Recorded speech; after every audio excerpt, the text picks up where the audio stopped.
Tonight, our guest is the founder and the runner of Howell Swing. You can attend that group every other Tuesday night at the Howell Opera House, starting from 7:30 to 10:30. If you guys want to give a warm welcome to Leslie Davenport. Thank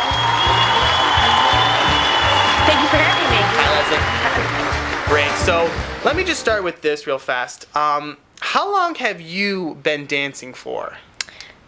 Swing dancing, I've been dancing since 2008. 2008. Yes. Very cool. And then were you doing other dances prior to that? Yes, I was in ballet for a long time before that. Oh, really? Is that kind of what kickstarted everything else? Sort of, yeah. I mean, I've always loved dancing, and so when my friends were like, hey, let's go swing dancing, it was, I was like all for it. Were you open-minded to go in swing dancing, or were you, did they have to drag you kicking and screaming? Or Oh, no, did you put it off? I wanted to go. It was weird, though, because this was the first couple dancing I'd ever done. You had to dance with a boy, and I was homeschooled, so that was kind of weird, but I loved it. It was really fun.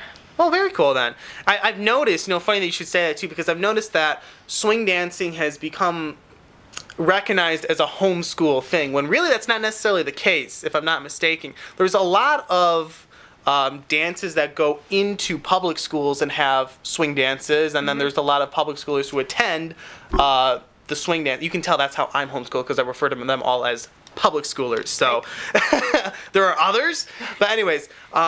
So when you first started swing dancing and getting into the routine of everything, did you catch on quickly, or was it easier? Because I know you enjoyed it more, so that must have helped too. Yeah, actually, I didn't catch on real quick. I was pretty bad at first. It was hard because I didn't understand how to follow when somebody was leading. Oh, okay. And ballet is so held in form and everything, and swing dancing is not. It's just kind of let go and have fun. So it took me a little while. Then when my brother started, we practiced every day together for a while. Oh, really? Yeah, so that was good. Very cool. Yeah. Now, what would be the best way you could describe swing dancing to people who've never actually done it before? Because when I mention swing dancing to some people, they just kind of look at me and they're like, what kind of dancing? And the people that kind of have an idea think of all these old people who break a hip every single time they dunk someone, and they have these records in the background and all this, weird 1930s music, which there's nothing wrong with that or anything, but like, how would you describe swing dancing? It's tough to describe swing dancing as a whole, but it's a more laid back, upbeat kind of partner dancing. It's like when you watch It's a Wonderful Life and you see all the teenagers dancing in the gym. Oh, okay. Or, dancing in old diners and things like that. But, I mean, it can be done to any sort of modern music now. It doesn't have to all be old music and stuff. So it has more of a impact on kids today because they can hear their favorite songs and learn how to dance to them. So you have all these older dance moves, and they're dancing to modern songs with them. Mm-hmm. Well, that's actually really cool then. And I think the cool thing is, and to me, you have all these other swing clubs that kind of either do it by themselves or they get together and they have these special dances to whereas they'll have different styles. Like I went to one a little while ago and it was Disney Pixar themed. You'll have 80s theme, you'll have 50s themes, and I just think it's great that you can have all these different themes and still have the same kind of dance moves to whereas everyone kind of gets involved. Is it a lucrative dance? Like, can a lot of people learn it? Because every single time I try to invite someone to swing, they always tell me pretty much the same thing. No, I can't do it because A, it's too hard, or B, I'm not a good learner. Mm-hmm. Yeah, I hear that a lot. The thing I always say is that anybody can learn how to do it. Really. I've seen kids who, they think they're totally uncoordinated, can't dance at all, have no musicality, and they pick it up and become really great. I'm not going to say that it's, you're going to pick it up on your first try, because you might not. It might take a few tries, but what is good in this life that doesn't take work? Right. But that's overall, true. I would say it's one of the very easiest forms of dance. Really? Yeah. Okay, that's good to know then. Now this is the part that got me. Howell Swing hasn't been around for a very long time. No. And yet it was featured in the Press and Argus. You guys had a small cameo in PBS. And you guys have an in with the mayor of Howell. How is it that that Howell Swing started? Was it hard in the beginning, and how did you get to the point that you're at now? Well, I had wanted to start a club in Howell ever since pretty much the beginning, when I started going to the swing and fusion groups that Sam Johnson started. I really loved it. I loved the atmosphere there, and I thought, well, how fun if we could have one in Howell, near us. Sure. And I talked to Sam about it, and he said, go for it if you want to. And it wasn't really the right time, and it just kind of sat in the back of my mind for a while, like, oh, I'd love to do it. But eventually, just the way things worked out, a bunch of us were talking, and we're like, I think it's actually time to start this now. So we started out in my front yard. We're like, well, let's just see what the interest level is. Let's see if, this is something that could actually happen. And, we had kids come out for it. And then we were offered a sponsorship if we could move to the Opera House right away, because that was our plan to eventually get there. Cool. Yeah, so it moved a lot quicker than I thought it was going to. The whole thing just grew way faster than I ever imagined. Wow, Yeah. That's awesome.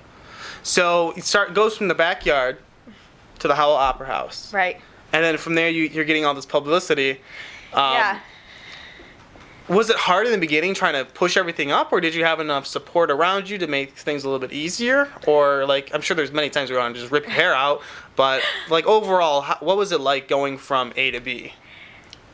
Well, I thought it was going to be tough. The Opera House cost more to rent than what we had. We didn't have enough kids going to be able to pay for it. So I honestly had no idea how we were ever going to get there, but I knew that I wanted to. And it was totally a God thing, because I never asked anybody for sponsorship. People came to us and they said, we really love what you're doing. We want to sponsor you with this. The Press and Argus, they called us. We never asked for that. And God just really was like, this is what I want you to be doing right now. Wow. And so, it wasn't me. I just kind of went with the idea, and then God really, he really blessed it. Wow, just kind of paved the way for you then. Really, yeah. That's incredible. That's really cool. Yeah. Now, I noticed that there's a few different independent clubs around the area too. They kind of do their own thing in Ann Arbor, and I believe Heartland's trying to get one. What kind of advice do you have to give people who are thinking about starting their own club or form in the process of it? What would you say to them? Don't start on a Monday. No, I would say, first off, pray about it, because God will open doors for you if that's what needs to be happening. It can be a huge blessing to people. And I've learned that he'll just show you exactly where you need to step and make it happen. Because honestly, none of where we are with Howell would have happened without him. That's awesome. That's really incredible. Do you see Howell sticking around for a while, or? I hope so. I do. I love it. I think the people there really love it. As long as it is a positive thing that's helping to build relationships, then I'm going to do what I can to keep it going. It's pretty incredible, too, because I was going to Howell for a while, and the crowd was kind of small, but the last time that me and Corey were there filming our bit for the show, there was a huge turnout there, Yeah. which was just incredible. And so I just think it's great that all these kids can get together, and some of these people are coming from, as far as Detroit, just to Right. be there. Right. And I just think that's incredible, because they're passing other swing clubs just to get there. And I know it's kind of I don't want to say a cult following, just the swing clubs or anything, but, it's great that all these kids are coming out just to be, part of Howell Swing. It is. Your Facebook page, Howell Swing, is that what it's called? Yes. Howell Swing? Great. And what, you have the dances every other Tuesday? Yeah, it's the second and fourth Tuesday of the month. The second and fourth Tuesday of the month. Normally, Okay. this month it's a little off because they have some art showing at the Opera House. Oh, okay. Normally the second and fourth. But to stay updated, and we'll put a little link up here. You can follow it at Howell Swing at Facebook. Yep, and we keep it updated on there. Great. And how much does it cost to attend Howell Swing? It's $2 to come in.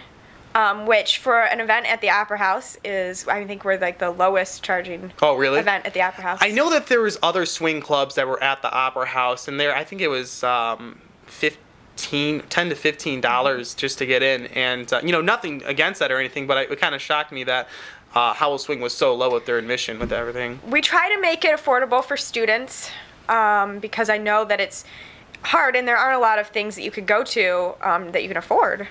Definitely. Well, thank you so much, Leslie, for Thank coming you. on the show. It's been a blast. You guys can check out Howell Swing, like she said, the second and the fourth Tuesday of the month. The second and the fourth Tuesday of every month. Starts at what time? 7:30. And goes till? 10:30. All right, I was right when I announced that. That's awesome. Cool. Awesome. Thank you, Leslie, for coming on the show. Thank you very much. Thank you, everyone, and have a great night.